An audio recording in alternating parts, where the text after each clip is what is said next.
বয়লারে oxygen স্ক্যাভেঞ্জারের ব্যবহার সম্বন্ধে বলুন।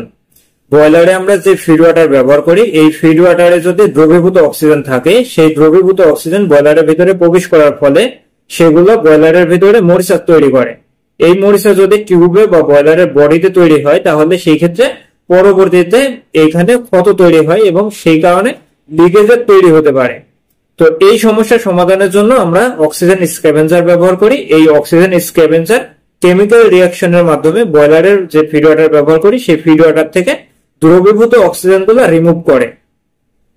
এই রিমুভ করার মাধ্যমে বয়লারের যে পানিটা আমরা ব্যবহার করি, সেই পানিটা পরিশুদ্ধভাবে ব্যবহার করতে পারি এবং পরিশুদ্ধ পানি ব্যবহারের ফলে আমরা যে স্টিমটা উৎপাদন করি, এই স্টিমটাও পরিশুদ্ধ স্টিম হিসেবে বিবেচিত হয়।